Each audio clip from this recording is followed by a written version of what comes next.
Previously on Pink Property. So far, Was first few clients that I worked with, the appreciation. For me personally, somebody's appreciation is like even more important than say commission and things like that. I think what are the unique selling points of the property, and then focusing on these things, because these are the things that set your property apart from maybe the other properties on the market, right? That's a good point. So Add on added value and went on extra mile. I also set it as a requirement or expectation for me. Like if you work with me before, I'll probably go quite out of the way for you.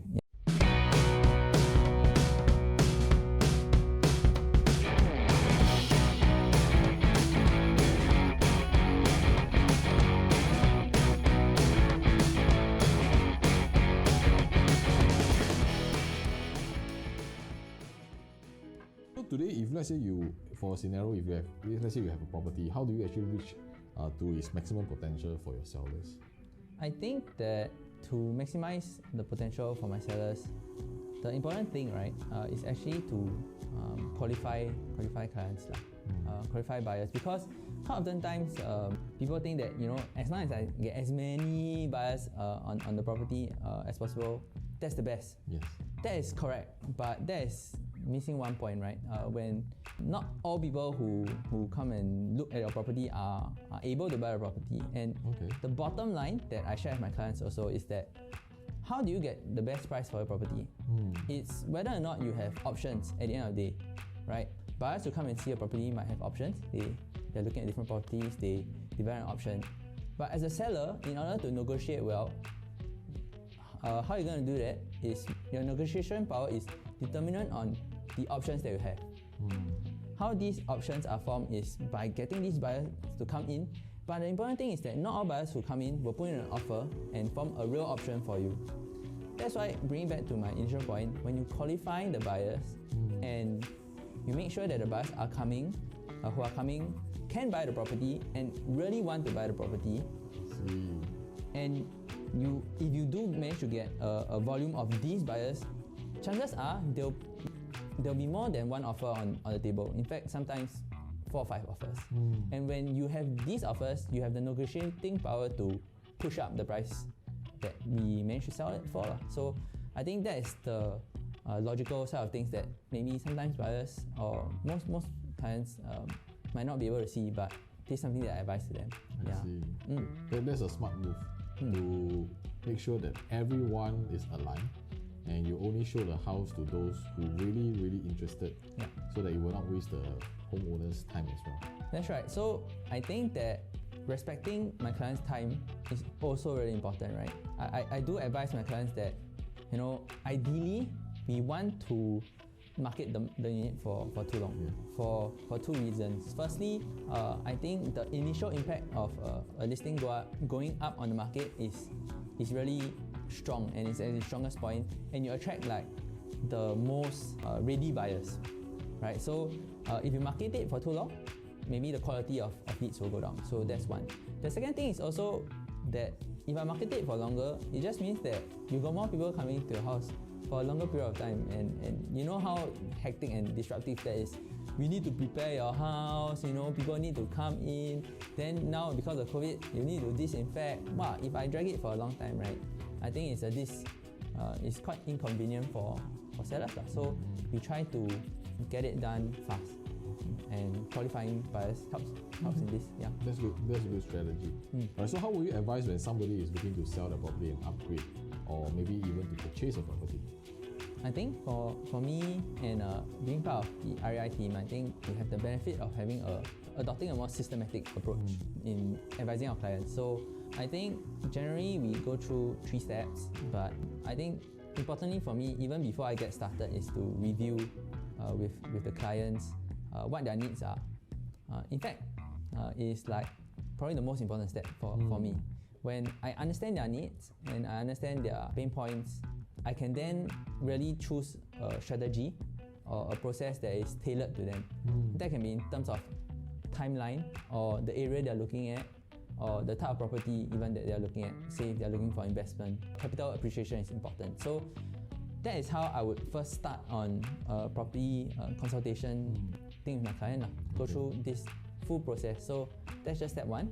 And later on is obviously evaluating their options and identifying the right property. So this is the systematic approach that being part of the REI team, that is something that really benefits me as well as the clients. Yeah. Alright, so usually we all understand from a property transactions, you don't get paid until the entire deal is done. So during this process, how long will it usually take and how much costs are actually involved? Maybe the audience would really like to know what's the breakdown. Okay, so typically for marketing a property, there are few costs involved. I think marketing is obviously the most upfront cost that needs to be paid. I mean, online marketing on your more famous websites like Property Guru or 99.co, HProp, these all cost money and it's per post. And oftentimes, if I'm serving a client, we do want it to get as much exposure as possible, and we spend extra. End of the day, of course, the person who earns from it is the listing websites. But when we are representing our clients, we really understand the importance of getting that traction, right? And so we do sometimes spend quite a bit, and over time, maybe over a 1 to 2 months, 2 months period, let's say, it can rack up quite a bit, and that's just on property listing websites. I think when you do a video production and you get a professional crew in, it can cost like anywhere between 800 to like 1,000 plus just to produce a video, and that's cost. And because you have to pay out your own first. That's right. So I think when I first started doing videos, people around me are like, you spend 1,000 plus on a video, you haven't sell the property, you there? I said, I told them that ultimately, if this is where the market is headed and it's effective and it can get the best results for my clients, I'll do it lah. Yeah, and I mean, so far it's been quite interesting experience for myself, but it's also been quite effective in reaching out to different mediums lah from other people, and that obviously increases my pool of buyers, and that helps quite a lot. Yeah. So throughout this journey, when you're adopting videos, online marketing, how does the sellers, will they doubt you like whether this works or don't work? Okay, so I think thankfully there are also people who have already broken into this market. I mean, maybe those people who are first early adopters of it. So it's not like it's a brand new thing on the market. People already see it and they're like, wow, this one quite good and like, wow, I also want it. And then when you tell them that, hey, can I feature your property on these videos? In fact, right, they are quite interested, and they are. My own experience is that after I've done the production, right, one of my clients or one or two of my clients ask me, hey, can you send me the video? I want to send to my friends and family, right? And they are home proud, because when you're producing the video, obviously we make the house as nice as possible. And when we show it to them, they are like so impressed. They're like, this one my house. And when they show it to their friends and family, they are also very excited for it. And this translates into, I mean, when I bring it back and link it back for them, when the potential buyer looks at this video, that's the same thing he feels, right? And so generally, even though it's new, I think people are warming up to it and understanding the importance of it. It's like a first impression. For sure. Yeah. Alright, so what keeps you going in this business? I think for me, even when I first joined the business, the same reason is keeping me in the business, right?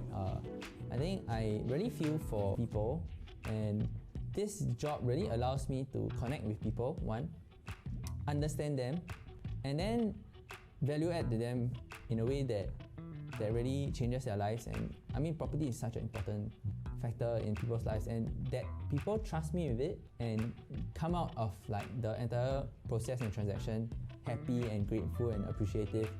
This is really what's keeping me in the business. I mean, money is, of course, is a factor, but if you ask me which one more important, I'll say this is more important for me. So we have come to the end of the series, and thank you, Nat, for your time. And I'm glad that many of you homeowners in the same estates are waiting to actually know him better and to find out how he can help you in your property plans.